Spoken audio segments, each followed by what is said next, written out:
Bonjour, nous allons aujourd'hui voir la phrase suivante, toujours dans la sourate Al-Fatiha, qui est la sourate de l'ouverture.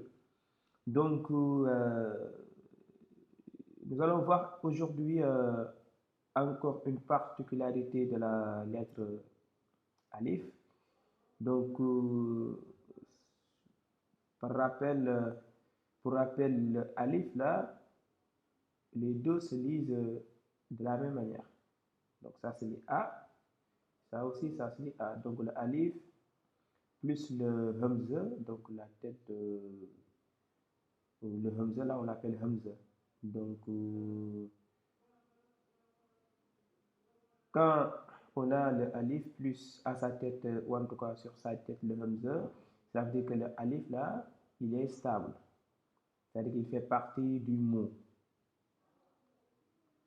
Et quand c'est écrit comme ça veut dire que l'alif ne fait pas partie du mot. En fait, je veux dire par là que l'alif a été emprunté pour lire le mot. Mais quand c'est écrit comme ça veut dire que l'alif en question fait partie du mot, fait partie de la racine du mot. C'est pour cela que j'ai mis stable, instable. Idem, quand c'est i avec le hamza, ça veut dire que le i fait partie du mot, de la racine du mot, donc stable. Et quand c'est écrit comme ça veut dire que l'alif a été juste emprunté pour lire le mot, donc instable. Donc, pour lire cette phrase de manière détachée, alors, nous avons le i ici, qui est comme ça, là. Ici, j'avais dit que quand le W est au-dessus de la lettre, cela veut dire que la lettre elle-même est doublée. Donc, automatiquement, il faut l'écrire deux fois. Et quand on l'écrit deux fois, automatiquement, sur la première consonne doublée, de la lettre doublée, on met la vocalisation de la quatrième vocalisation. Et la voyelle sur la lettre doublée appartient à la deuxième lettre. Voilà.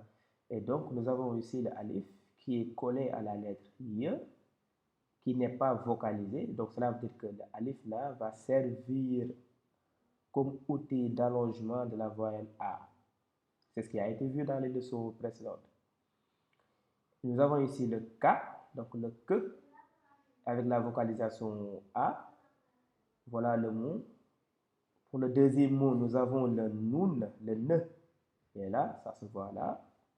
Ici, nous avons la consonne A. On avait vu dans les leçons précédentes la lettre R. Donc ça se lit ar. Pourquoi? Parce que c'est vocalisé avec la quatrième voyelle. Donc cette lettre-là, c'est la même chose, c'est cette lettre-ci. C'est parce que c'est écrit comme ça à l'intérieur du mot, mais quand elle est isolée, ça s'écrit comme ça. Ça, c'est le B, comme ça, qui est là. Vous vocalisez avec la troisième voyelle, la voyelle OU. Donc, quand la lettre B est à l'intérieur du mot, ça s'écrit comme ça. Ça, c'est la lettre D, qui équivaut à la lettre D en français.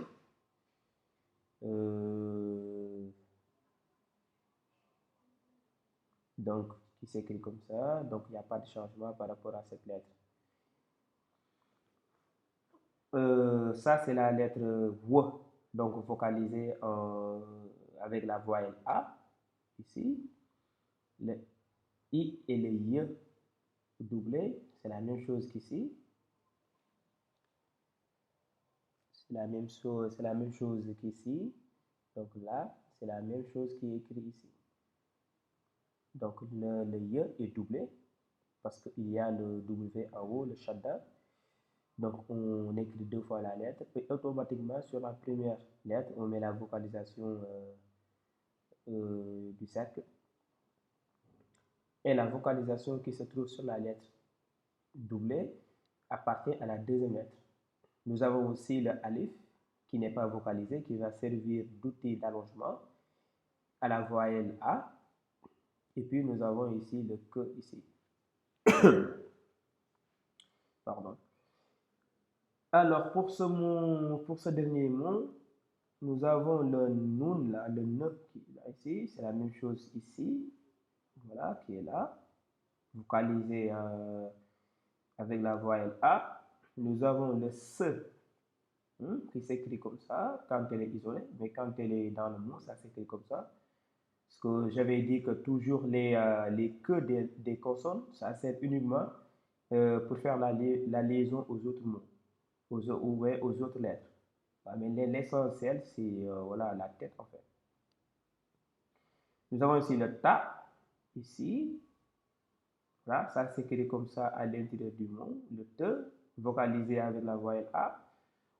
Nous avons toujours cette consonne pareille que celle-ci, c'est la même chose que cette consonne-là, c'est la même chose hein, que cette consonne. Donc ça s'écrit comme ça quand elle est isolée et quand elle est à l'intérieur du mot, ça s'écrit comme ça. Voilà, et nous avons le ya, le ye ici, qui n'est pas vocalisé. Donc c'est un outil d'allongement de la voyelle i. Et nous avons le ne, c'est la même chose qu'ici. Vous allez voir souvent le ne, soit il y a un point, soit il n'y a pas de point. Vous voyez bien que quand le ne est à l'intérieur du mot ou débute le mot, nous avons le point.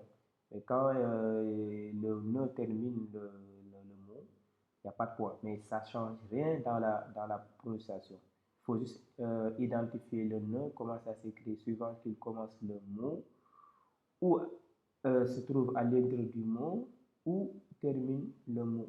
C'est ça qui est essentiel. Voilà, on a identifié chaque lettre dans cette phrase. Nous allons maintenant essayer de lire les lettres une à une. Donc, on a I, aïe, parce qu'il faut lire la lettre doublée, la première lettre, donc avec la vocalisation, la voyelle du cercle. J'avais dit pour lire cette voyelle, il faut toujours emprunter la lettre A que l'on place devant. Donc A plus Y, ça donne aïe. Et c'est ainsi que nous allons pouvoir lire l'autre lettre, l'autre Y, au-dessus de laquelle va se trouver cette vocalisation. Donc nous allons avoir un Y avec la vocalisation A. Donc ça va donner Ya. Donc I, aïe. Ya, sauf que le Ya, il y a un alif à côté qui n'est pas vocalisé, qui va servir un outil d'arrangement de la voyelle A. Donc I, aïe. Ya, Ka, parce que c'est que A, que et la voyelle A. Donc Ka. Ne et la voyelle A, ça donne Na. Ne, A, Na. Cette lettre se lit Ao. Ao. On l'avait vu dans les leçons précédentes. Donc, I, aïe, ya, ka, na, ao, bu, du, wa, I, aïe, ya, ka, na, as, ta, i, nu. I, aïe, ya, ka, na, ao, bu, du, wa, I, aïe, ya, ka, na, as, ta, i, nu. On répète une deuxième fois. I, aïe, ya, ka, na, a, bu, du, wa, I, aïe, ya, ka, na, as, ta, i, nu. Voilà, je pense que c'est un peu clair. fois que vous essayez de répéter les lettres une à une, essayez de lire, essayez de lire, une fois que vous avez identifié chaque lettre séparément ici, essayez de lire directement les lettres dans la phrase. C'est ça qui va vous permettre de repérer les mots parce que une fois que vous savez comment les lettres s'écrivent dans une phrase, bah, tout sera bien, tout sera compris facilement parce que dans tout le Coran, les lettres seront écrites de la même manière. Merci.